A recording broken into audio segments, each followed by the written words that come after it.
केदारनाथ के पहाड़ों के बीच बसा हुआ एक ऐसा हिडन प्लेस जिसके बारे में बहुत कम लोग जानते हैं, जहाँ तक पहुँचना एडवेंचर से कम नहीं। From river crossing to glacier to rocky mountains to slippery rocks, this is not an easy path. There is no safety trails, no proper roads. This is just a pure raw adventure in mountains. Only adventure and people who love raw nature can do this. Recliner chair બહુ સરસ છે. થોડું time કાઢીને લોકોએ offbeat place પર આવવું જોઈએ. ચલો સાથીઓ. हिमालय के पहाड़ों के बीच बसा महादेव का ये धाम केदारनाथ धाम, जहाँ लाखों करोड़ों श्रद्धालु आस्था लेके आते हैं महादेव की एक झलक के लिए। सुबह सुबह महादेव के दर्शन करने के बाद हम निकल पड़े केदारनाथ की एक ऐसी जगह जहाँ हम नेचर को और करीब से महसूस कर पाए।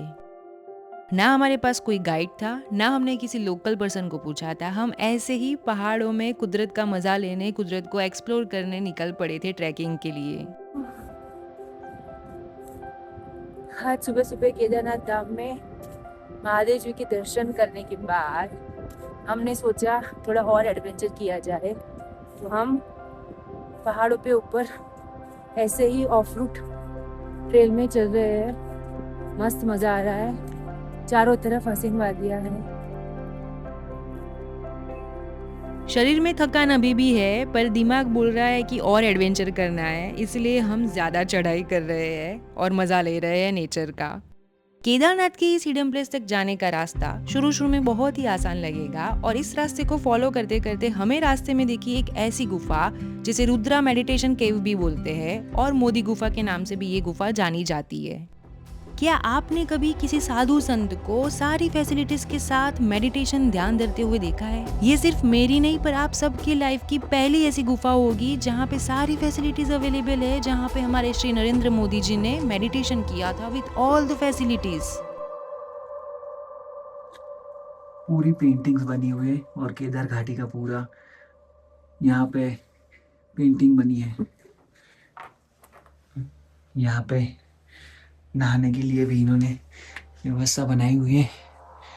वॉशरूम है, वॉश बेसिन है, पानी का कुछ बर्तन है, और यहाँ पे एक टॉयलेट भी बनाया हुआ है। इतनी फैसिलिटीज के साथ, इतनी कठिनाइयों के बाद, ध्यान धरने के बाद ये जगह फेमस हुई है मोदी गुफा के नाम से, जो हमें रास्ते में ऐसे ही मिल गई थी तो हमने देख ली। अब हम यहाँ से जाएंगे कुदरत की ओर, जहाँ कोई दिखावा नहीं है। और इस बीच रास्ते में हमें मिला एक छोटू सा वाटर स्ट्रीम जिसमें ग्लेशियर का पानी आ रहा था। पहाड़ों की खूबसूरत बात है, जब भी आप ट्रैकिंग करते हो, चढ़ाई करते हो, तब रास्ते में आपको कहीं ना कहीं पानी मिल जाता है। वाटर स्ट्रीम का पानी इतना ठंडा और फ्रेश था कि एक ही सिप में सारी थकान दूर होती महसूस हुई। इस ट्रैक की सबसे खूबसूरत बात यह है कि चढ़ाई करते करते पूरे रास्ते में आपको यहाँ से पूरी केदार वैली का नज़ारा देखने मिलता है, और यहाँ से केदारनाथ मंदिर के दर्शन भी होते हैं। जब इंसान डेवलपमेंट के नाम पे पहाड़ों की जगह कंक्रीट की दीवारें बनाने लगे, जहाँ पे पहाड़ दिखने चाहिए वहाँ पे कंक्रीट का ढेर दिखने लगता है, तब कुछ ऐसा नज़ारा दिखता है मंदिर के आसपास और मंदिर के पीछे। तो अगर आपको भी इस कंक्रीट के ढेर से दूर, पहाड़ों के और करीब, कुदरत के और करीब जाना हो, तो इस ऑफबीट प्लेस पर जाना बिल्कुल मिस मत करना। Adventure enthusiast.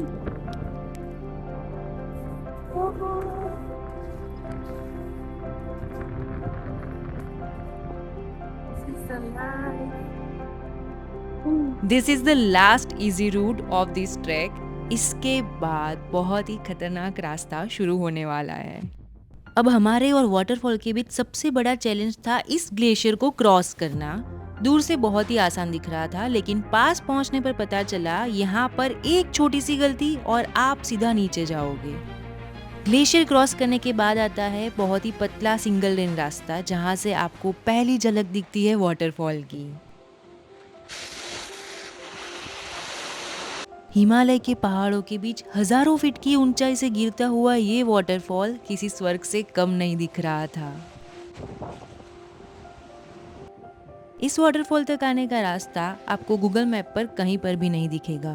और ये जगह इतनी खूबसूरत है कि यहाँ से पूरी केदार घाटी का नज़ारा दिखता है और सामने दिखता है केदारनाथ मंदिर। मंदिर से आगे जब आप सीढ़ियों की तरफ जाओगे जहाँ पे ओम है, वहाँ से राइट हैंड साइड पे आता है ये ब्रिज, और इस ब्रिज को क्रॉस करने के बाद 4 किलोमीटर का ट्रैक करने के बाद आता है ये वाटरफॉल, जिसे मधुगंगा वाटरफॉल के नाम से जाना जाता है। अगर आपको केदारनाथ में स्नो का मजा लेना है तो इस वाटरफॉल तक जरूर आना। यहाँ पे वाटरफॉल के आगे बना हुआ है बर्फ से जमा हुआ ग्लेशियर, जिसके नीचे से वाटरफॉल का पानी जाता है।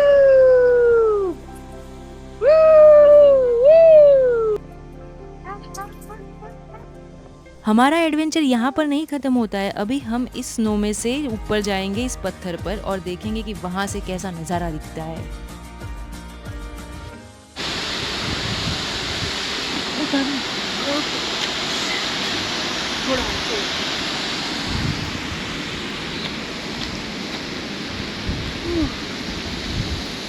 ये देखो जन्नत का नजारा। वाटरफॉल का मधुर संगीत और सामने ये खूबसूरत नज़ारा, इतना मज़ा आ रहा था। और तभी हमारे ग्रुप में से जिसे ज़्यादा एडवेंचर की चूल है, उस इंसान ने यहाँ पे एक नई खोज की। Recliner chair. तो आप जब भी मधुगंगा वाटरफॉल आओ तो यहाँ पे हसीन वादियों के बीच पानी के मधुर संगीत के साथ अगर आराम करने की इच्छा हो तो आपके सामने हाजिर है रिक्लाइनिंग रॉक। इस जगह पर 2 से 3 घंटे बिताने के बाद अब समय था इस वाटरफॉल को अलविदा कहने का। ઉતરવું થોડું રિસ્કી છે, અહીંયા પકડીને ઉતરજે।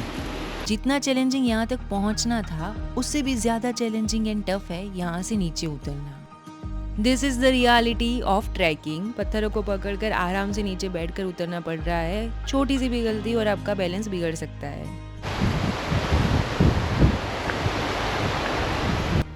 सो फाइनली यहाँ से मधुगंगा वाटरफॉल की आखिरी झलक दिखाई दे रही है। इस खूबसूरत नज़ारे से वापस जाने का मन तो बिल्कुल नहीं कर रहा था। पहाड़ों की खूबसूरत बात यही है कि वो इतने हसीन होते हैं कि आपका मन वही रह जाता है। तो इस खूबसूरत नज़ारे को हमारी मेमोरी में कैद करते हुए हमारी ट्रैकिंग हमने आगे कंटिन्यू की। इस पूरी ट्रैक पर सबसे नैरो छोटी जो ट्रेल होती है वो इसी रास्ते पर है। एक साइड है गहरी खाई, हजारों फीट गहरी खाई है और साथ में है मंदाकिनी नदी। अगर आपका पैर फिसला तो सीधा नीचे जाओगे। तो यहाँ पे बहुत ही संभल के ट्रैक करना पड़ता है। આપણે છે ને કેદારનાથને આગળથી જોયું હતું, એટલે ફ્રન્ટનો, અને આજે બેક સાઈડથી જોયું। सो फाइनली इस ट्रैक का सबसे चैलेंजिंग एंड टफ पार्ट वापस आ रहा है, ग्लेशियर क्रॉसिंग। अभी दोपहर का टाइम है, धूप बहुत तेज है, इसलिए ग्लेशियर का थोड़ा पार्ट स्लिपरी हो चुका है। जब आप ग्लेशियर क्रॉस करते हो तो उसका सरफेस चेक करना बहुत ही जरूरी है। कुछ पार्ट में सॉलिड बर्फ है, कुछ पार्ट में नीचे खाली स्पेस है जहाँ पे ग्लेशियर का पानी जा रहा है। तो बहुत ही सोच समझ कर पैर रखना जरूरी है। ट्रैकिंग में सबसे ज्यादा इम्पोर्टेंट है आपका team work, how you support each other in difficult times. दोनों तरफ है पहाड़ और बीच में है ये बड़ा सा glacier crossing. This is the moment जो इस ट्रैक को एक्स्ट्रा ऑर्डिनरी बनाता है।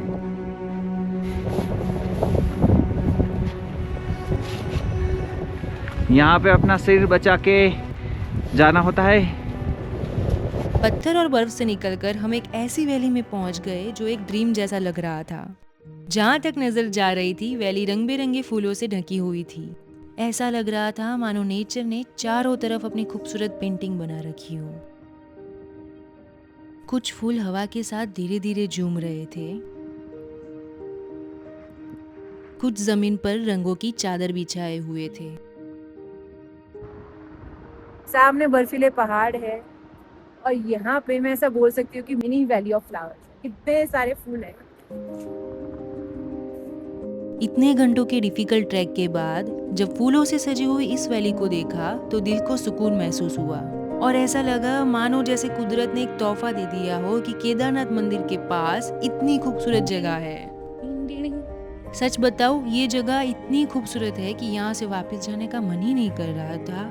हम इस मिनी वैली ऑफ फ्लावर्स को बस ऐसे ही देखते रहे और यहाँ से जाए ही नहीं, कुदरत का मजा लेते रहे। दिमाग में बस यही चल रहा था। माउंटेन्स पर सीधे रास्ते बहुत ही कम होते हैं। फूलों से भरी हुई खूबसूरत वैली को पार करने के बाद अब लास्ट चैलेंजिंग पार्ट आया है, रिवर क्रॉसिंग।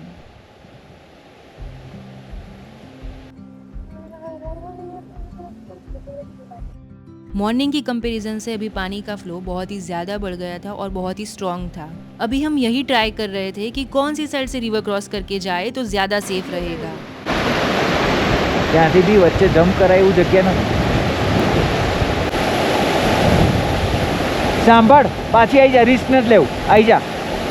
फिर सोचा छोड़ो टेंशन को, थोड़ा इंजॉय कर लेते हैं रिवर साइड पे और थोड़ा टाइम स्पेंड कर लेते हैं।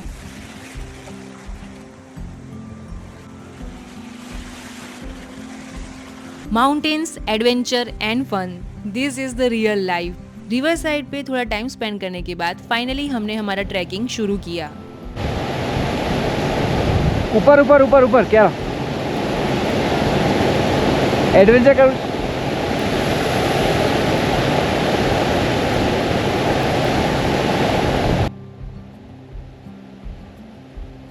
हमें लगा था ग्लेशियर क्रॉस करना सबसे ज़्यादा टफ एंड चैलेंजिंग पार्ट है इस ट्रैक का, पर रियल चैलेंज अब शुरू हो रहा है। रिवर क्रॉस करना इतने तेज़ बहाव में, ठंडे ग्लेशियर के पानी में, जहाँ पे पत्थर भी स्लिपरी है, हर कदम ध्यान से रखना पड़ रहा है। 3 पागल लोग अभी रास्ता ढूंढ रहे हैं कि कैसे इस रिवर को क्रॉस किया जाए तो हम उस पर जा पाए और केदारनाथ से नीचे हमारा ट्रैकिंग शुरू कर पाए। तो देखते हैं कि हम रास्ता ढूंढ पाते हैं कि नहीं। ત્યાંથી આવી જાઓ, સેફ છે. ફટાફટ આવાશે. આવો.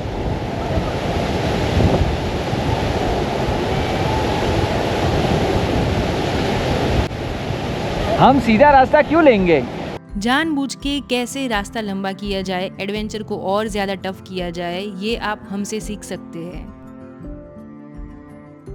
4 किलोमीटर के बाद मैं देखा तो और 24 किलोमीटर का रास्ता दिखा रहा था गूगल. क्यों दिखा रहा था? ऐसे रास्ता से चुन लाओ.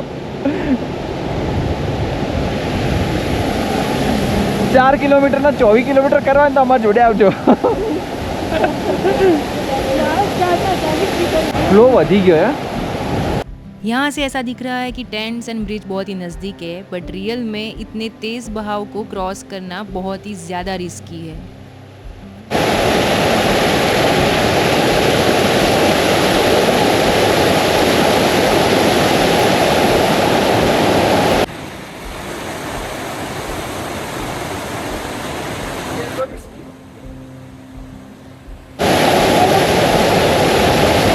આ પથ્થર હલે છે, આની પર પગ ના મૂકતા. लाइफ में आप कोई भी ट्रिप करो, चारधाम यात्रा हो, ट्रैकिंग हो, एडवेंचर ट्रिप हो, रोड ट्रिप हो, अगर आपके साथ आपकी कंपनी, आपके दोस्त हर कंडीशन में, हर डिफिकल्टीज में एडेप्ट कर पाते हैं, आपका साथ देते हैं, एज अ टीम वर्क करते हैं, तभी आपकी ट्रिप सक्सेसफुल एंड मेमोरेबल रहती है।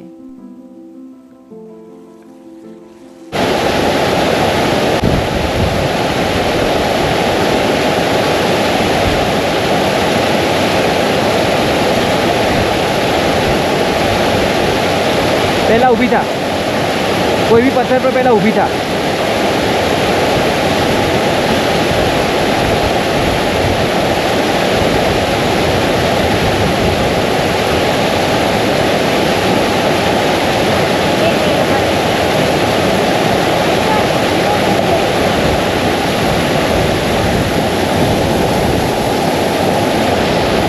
सो फाइनली हमें रास्ता मिल गया। मधुगंगा वाटरफॉल तक पहुंचना सिर्फ एक ट्रैक नहीं था, इट्स एन अनफॉरगेटेबल जर्नी। यहाँ तक पहुंचने के लिए करेज, पेशेंस एंड एडवेंचर का जुनून होना चाहिए। अगर आपके अंदर भी एडवेंचर का कीड़ा है, then share, like and subscribe this video. अब मिलते हैं चारधाम यात्रा के पहले पड़ाव माँ यमुनोत्री धाम में।